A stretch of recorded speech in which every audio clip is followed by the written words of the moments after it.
Honey and I, of course, have been working for a very long time together. We started off our career together as assistants to Vishal Bhardwaj.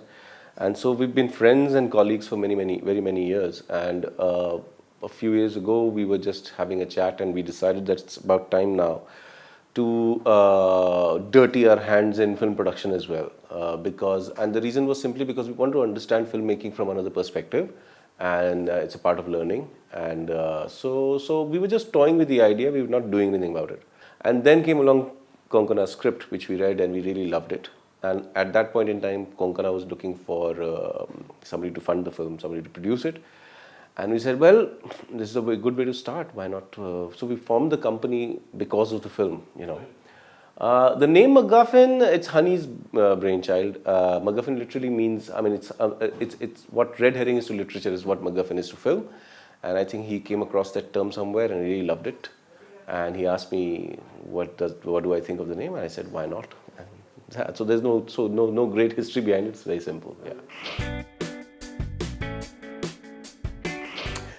First of all, it was very gripping. It was engaging, and but it was also written with a lot of empathy. It was very emotional, and you could relate to the characters. You could understand where every character is coming from. What does he want? Where does she want? And where does he want to go? And the film really gives you a very correct picture of the time and place where it is set, and it was deeply engaging and moving. And we also knew that it's uniquely Konkona. So there were many positives in the script. There weren't any apprehensions, not so much. Yes, there are certain things that happen when you're directing for the first time, regardless of how much experience you've had in the film business. But I think Konkona overcome all those problems very beautifully. Also because Konkona has been part of the film world from a very young age, and she has tremendous amount of set experience. Other than that, both of us have worked with Konkona on other films, and in our limited interaction with her, we knew that she has a keen script sense.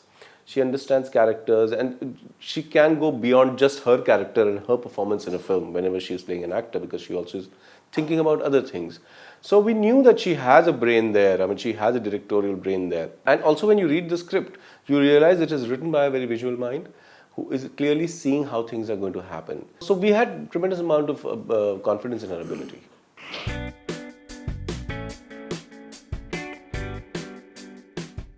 I don't think we've ever approached our work like that. We never think of it in terms of mainstream or niche. We just think whether this is a film whether we would like to be a part of or not.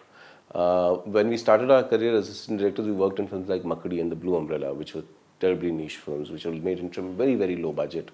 So we've done that all our lives, and we have some experience how to handle limited resources and all of that. While we loved the film and we wanted to see it made, but we were also aware of the fact that there is a certain kind of budget that goes with a film like this. And it was a rational budget which works on a film like this, which gives positive chance to the funders for recovery. And we were quite confident that that will happen. Yeah, it was a calculated risk.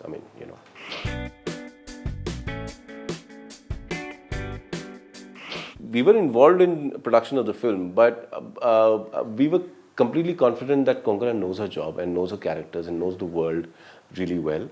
We helped her whenever she wanted to seek help, creative. Otherwise, we never wanted to interfere too much because I have been a director, so I know how irritating it is when somebody tries to put his ideas on work that you're doing. So I never do that as a rule. However, whenever she wanted any kind of opinion or a perspective, I was happy to provide it to her.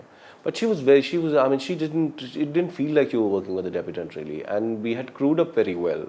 She had a very experienced team in the director of photography, in the production designer, in the costume designer, and her production and direction team. They were terribly experienced people. So she was in good hands like that.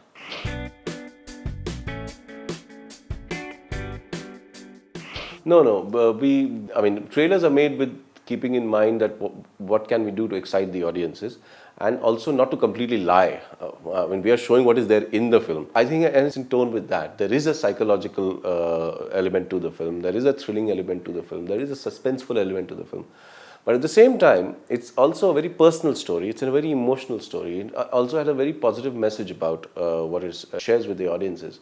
And I think that's what makes a complete film. I mean, you mentioned Agatha Christie, and I think I read a lot of her in my childhood. But I'm not sure if Agatha Christie will make a very good film. The locked room murder mystery, the era is over. Yeah. You've got to do more than that. You've got to move people, you know. And I think this film does that successfully.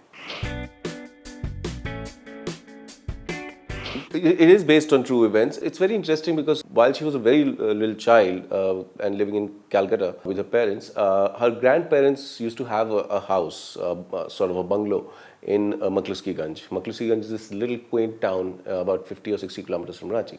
And it was an 8-hour drive from Calcutta, and they would once or twice a year, you know, go there to spend the holidays or the weekend or something like that, you know. So she has memories from that time. Also, this particular incident in question that is there in the film, she was not around when it happened. She was either too young or not even born then.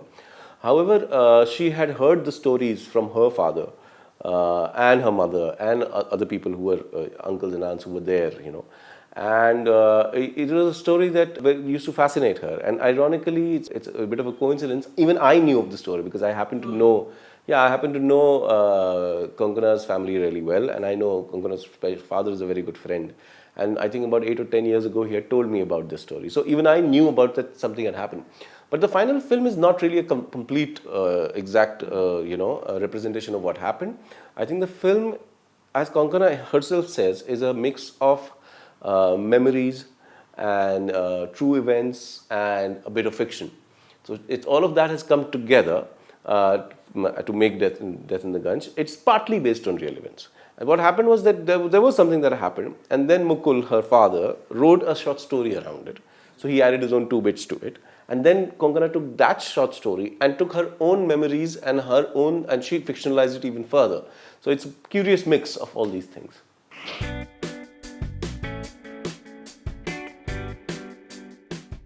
You know, I mean, I find this entire attitude very self-defeating because I don't think Indian audience is one creature. I think Indian audience means as many different Indians that are there, as many people, I mean, as many likes and dislikes are there. So there is an audience in this country, and we'll be surprised to know that there are a pretty large number who like to watch films, which do not follow the formulaic commercial path of song and dance and high melodrama and, you know, all of that. They want to watch something that's real. They want to watch stories that feel as if they're happening in your own backyard, you know. I mean, for example, I mean, for all its song and dance, I mean, Dangal is a very realistic film. I mean, 15 years ago, you could not even imagine a film like Dangal. But right now, it's happening and making 350 crores and all of that. So things are changing, and we are coming to a point that we are realizing that Indian audiences want more. And Indian audiences, I mean, there are various audiences. There are certain kind of audience that loves to go and watch your the most basic commercial pot boiler. But there is also a certain kind of audience that wants to watch something more refined, and they derive entertainment from that rather than from song and dance. So that's what target audience is. And also we've budgeted it as such. I have always believed it that we cannot be making just one kind of film. I mean, then we are not a film industry. Yeah. Then we are just a film genre. Ki Bollywood film matlab ye elements. We are more than that. You know, there are more people, there are different kinds of people, there are different kinds of cinema, and we all come together to make an industry.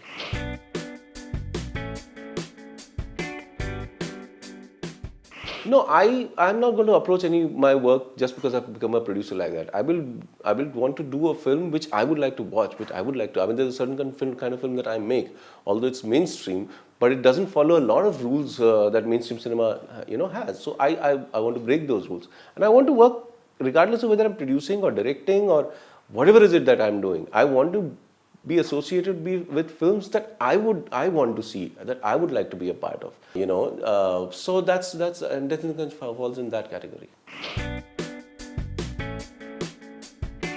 It was absolutely delightful. I mean, and we miss him a lot.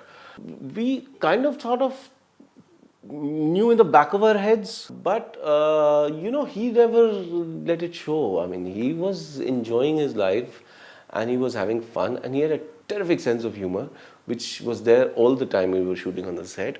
And I mean, he was a genuinely wonderful presence to on the set. He was to make everybody laugh. He would have fun. He was the only one who had so much experience of working on films that he knew what was going on, and he could, while all of us are very serious and tensed up, he could just break that tension. And if there was a thing about his health, he did not show it. I mean, he partied with us, as a matter of fact, while we were shooting there. And we miss him a lot. I mean, and although it's terrible that he's gone, but I'm also somewhere, I say it with a tinge of pride, that this is going to be one of his last films. Yeah.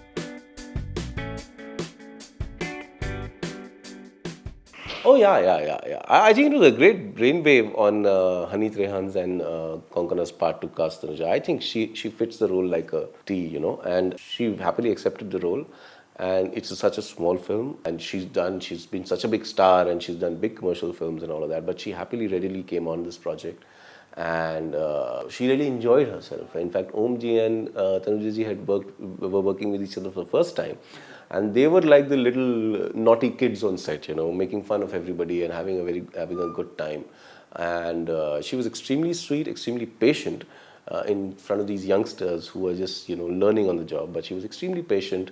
And also she spoke Bangla fluently, and I think she's done a terrific job. She's really made it her own.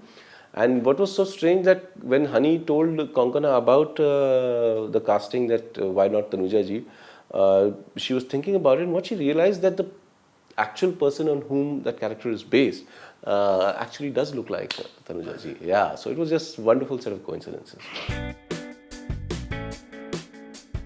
We had been talking with iDreams for a while, and we were wishing to collaborate.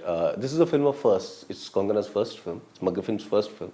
And it's also iDream Motion Pictures' first film after 6 years. They did Bend It Like Beckham and Tahan and many films they made. And then they took a break, I mean, where the ownership changed, and now Ashish ji and Vijay ji and Ragi ji, now they head the company. And we knew that Hani and I got in touch with them. They got in touch with Hani, as a matter of fact. And before Death in the Gunj happened, about 6 months from before that, we had been talking about collaboration. And that was around the time that Hani and I also were thinking about making a company. And there was always a lot of talk about collaboration, and let's do this, let's do that, looking for scripts and all of that. And finally, Death in the Gunj happened, and they read the script and they really loved it. And they were convinced that this would be a great film to sort of come back in the filmmaking arena. And they've been extremely generous, extremely patient. They love the film as much as we do. And I hope this association goes a long way in our lives. Well, life has been the same, really. I don't take this thing so seriously. I think there is an added responsibility as a producer now. One of the reasons why I chose to become a producer was not only to produce other people's material, but also to produce my own. So that I put my money, when I'm directing a film, I put my money where my mouth is, So I understand where the money is going and how it is being dispensed. Just get closer to your film, So I think there is an added sense of responsibility, but with the responsibility, the benefit that comes is also a great amount of control that you exercise. So I think it's a new phase in my life. As I turn 40 now, I also need to get more responsible about things, and I think this is a step in the right direction.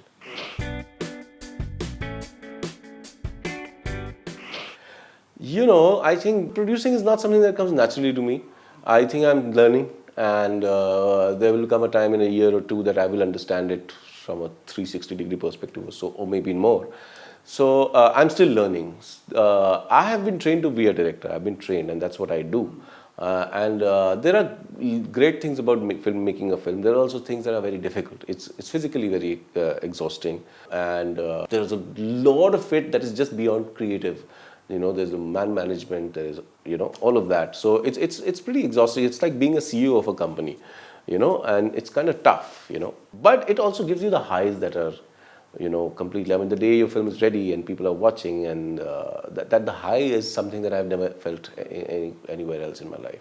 Writing is extremely hard. It's extremely hard to create something out of nothing, absolutely. But the advantage of writing is that you're in an air-conditioned room. So. I'm doing one film which I hope to direct towards the end of this year or very early next year, which goes on shoot.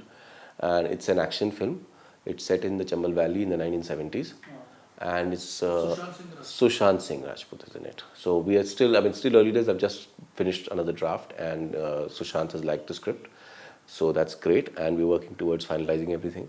And it's also got a lot of other cast, so we'll start casting for that very soon. And Ronnie Screwwala, the new production company, RSVP is producing it. Yeah.